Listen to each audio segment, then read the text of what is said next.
الحمد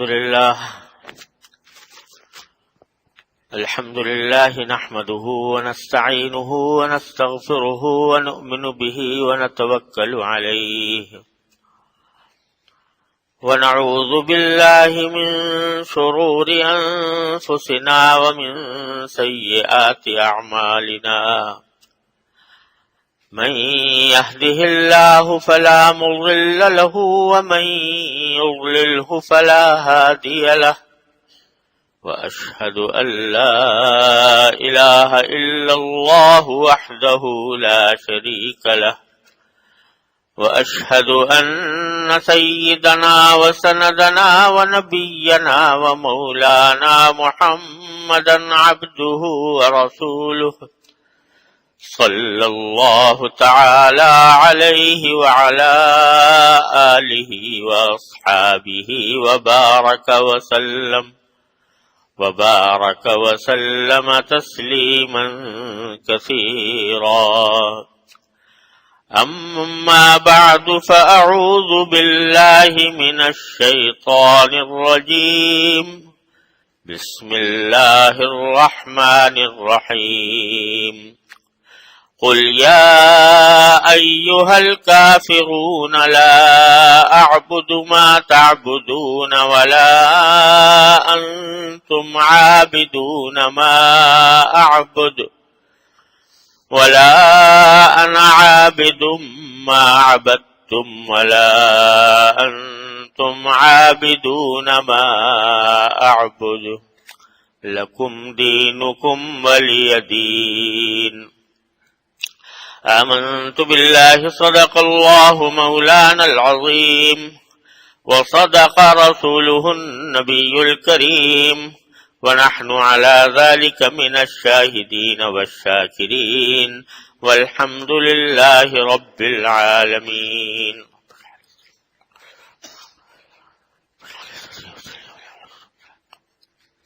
بزرگان محترم اور برادران عزیز، یہ سورہ کافرون کہلاتی ہے جو میں نے ابھی آپ کے سامنے تلاوت کی ہے.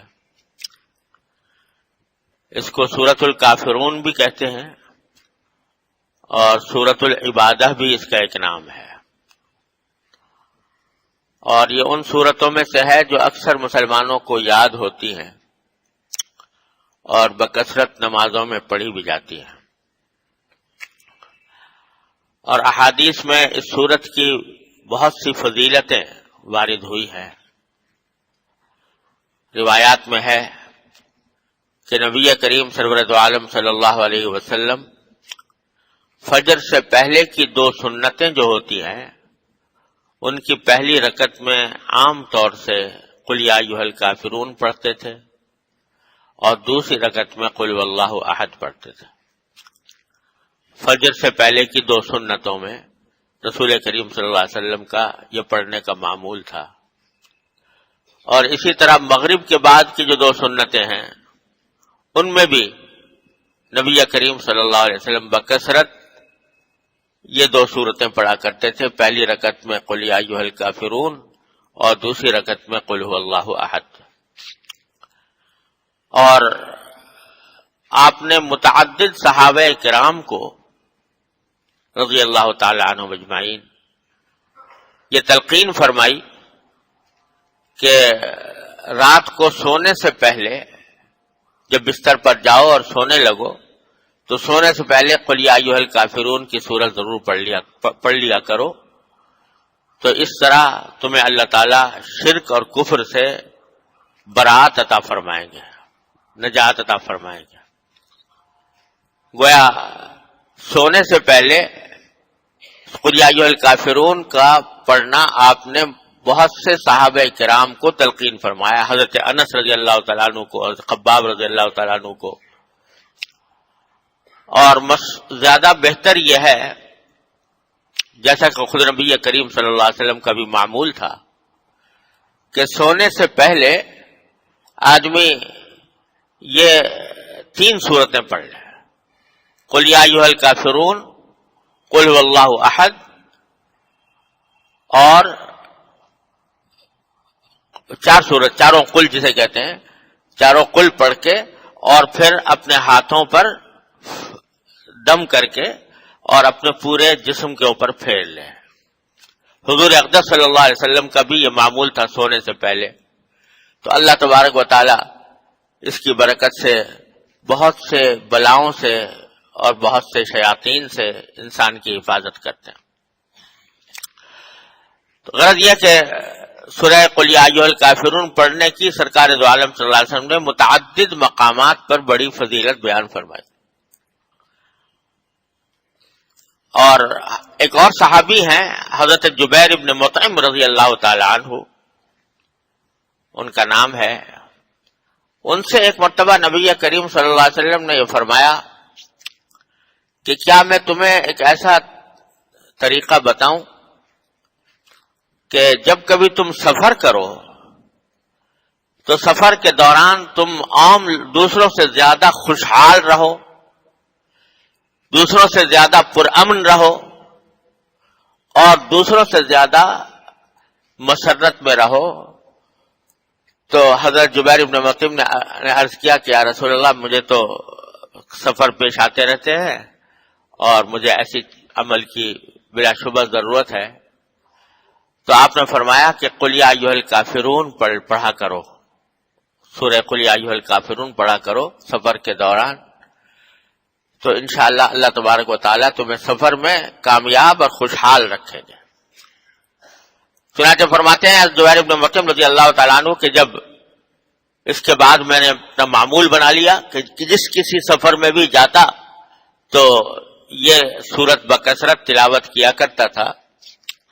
تو اللہ تبارک و تعالیٰ کا فضل و کرم ایسا ہوا کہ اس سے پہلے جو سفر مجھے پیش آتے تھے ان سفروں میں مجھے بکثرت مشکلات ہوتی تھیں، پریشانیاں ہوتی تھیں، بعض اوقات فقر و فاقے کی نوبت آ جاتی تھی، کھانے پینے میں دشواری ہوتی تھی. لیکن جب سے میں نے نبی کریم صلی اللہ علیہ وسلم کا یہ عمل شروع کیا اور سورہ قل یا ایھا الکافرون کی تلاوت شروع کی تو اللہ تبارک و تعالیٰ کے فضل و کرم سے مجھے ہر سفر میں کامیابی ہوتی ہے، ہر سفر میں خوشحال رہتا ہوں. تو یہ بھی ایک فضیلت اس کی. اور بعض روایات میں ایک روایت میں ایسا بھی آتا ہے کہ رسول کریم صلی اللہ علیہ وسلم کے ایک مرتبہ ایک بچھو نے کاٹ لیا تھا تو آپ اس کے اوپر نمک اور پانی، جس جگہ کاٹا تھا اور نمک اور پانی ڈالتے رہے اور ساتھ میں سورہ قل یا ایھا الکافرون کی تلاوت فرماتے رہے یہاں تک کہ اللہ تعالیٰ کے فضل و کرم سے اس کے کاٹنے کا جو اثر تھا وہ زائل ہو گیا. غرض بہت سی فضیلتیں حدیث میں اس صورت کی آئی ہیں اور معمول میں آدمی کو کم از کم 3 مرتبہ فجر کی نماز کی سنتوں میں، مغرب کی سنتوں میں اور رات کو سوتے وقت اور سفر کے دوران اس کو معمول بنانا چاہیے. اللہ تعالی ہم سب کو اس کی توفیق عطا فرمائے. سورت کی تفسیر سے پہلے اس کا شان نزول جاننے کی ضرورت ہے کہ کس موقع پر یہ سورت نازل ہوئی تھی. روایات میں آتا ہے کہ جب نبی کریم سرور دو عالم صلی اللہ علیہ وسلم نے مکہ مکرمہ میں اسلام کی دعوت شروع کی اور لوگوں کو توحید کی طرف بلانا شروع کیا تو جن لوگوں کے مقدر میں ہدایت تھی انہوں نے تو نبی کریم صلی اللہ علیہ وسلم کے ارشاد پر عمل کیا، اسلام میں داخل ہوئے، بتوں کی پرستش چھوڑ دی، توحید کے قائل ہو گئے، سرکار دو عالم صلی اللہ علیہ وسلم کے تعلیم کے مطابق اللہ تعالیٰ کی عبادت کرنی شروع کر دی. لیکن مکے کے بہت سے بڑے بڑے سردار جو مشرک اور کافر چلے آتے تھے اور جن کو نبی کریم صلی اللہ علیہ وسلم کی دعوت سے یہ اندیشہ تھا کہ ان کی چودراہٹ خطرے میں پڑ جائے گی، تو انہوں نے سرکار دو عالم صلی اللہ علیہ وسلم کی مخالفت پر کمر باندھے رکھی اور آپ کی بات نہیں مانی. یہاں تک کہ مسلمانوں کی تعداد اچھی خاصی ہو گئی اور ان کافروں کو یہ خطرہ ہونے لگا کہ ان کی تعداد اگر بڑھے گی تو ہمارے لیے ایک مسئلہ بن جائے گی. تو ایک موقع پر مکے کے بڑے بڑے چند سرداروں نے، جن میں سے ایک کا نام عاص ابن وائل تھا، ایک ولید ابن مغیرہ تھا، ایک اسود ابن عبد یغوث تھا،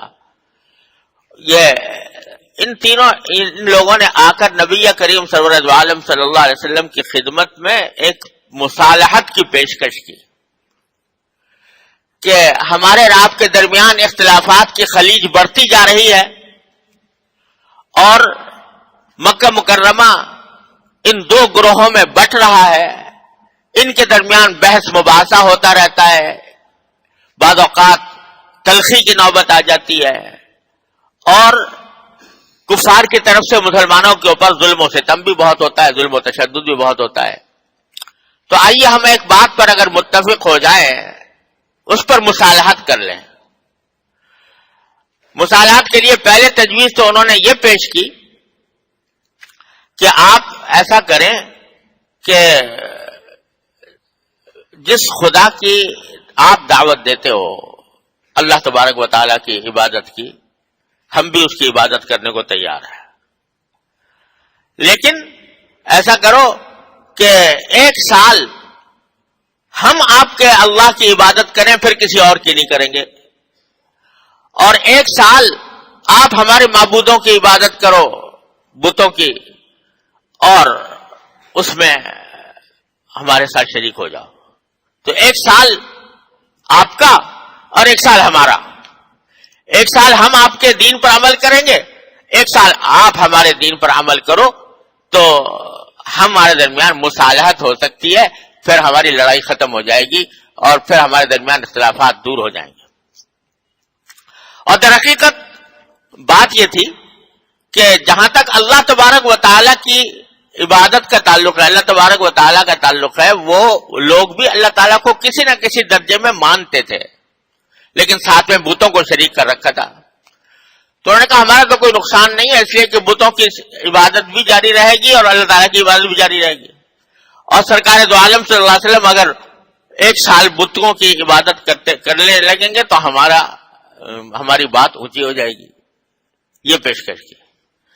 سرکار دو عالم صلی اللہ علیہ وسلم نے سنتے ہی انکار کر دیا کہ نہیں، یہ ممکن نہیں ہے، میں اللہ تبارک و تعالیٰ کے سوا کسی کی عبادت نہیں کر سکتا، میں تو اسی مقصد کے لیے، اسی مشن کے لیے بھیجا گیا ہوں کہ اللہ تبارک و تعالیٰ کی وحدانیت کی طرف لوگوں کو دعوت دوں اور شرک سے لوگوں کو منع کروں، اس واسطے میرے لیے یہ بات قابل قبول نہیں۔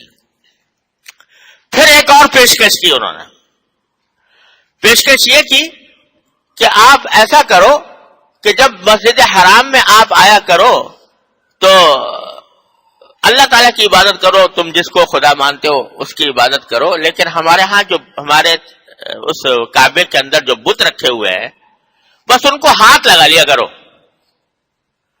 بس ہاتھ لگا دو اور باقی عبادت اللہ تعالیٰ کی کرتے رہو۔ سرکار دو عالم صلی اللہ علیہ وسلم نے اس سے بھی انکار فرمایا۔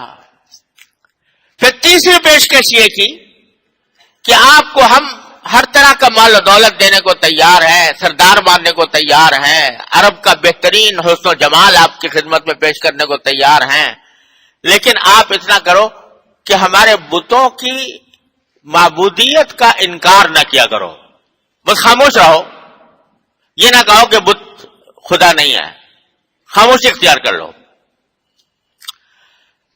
تو اس موقع پر اللہ تبارک و تعالی نے یہ سورت نازل فرمائی اور نبی کریم صلی اللہ علیہ وسلم کو ان کی ان پیشکشوں کا جواب دینے کے لیے کی تعلیم دی گئی۔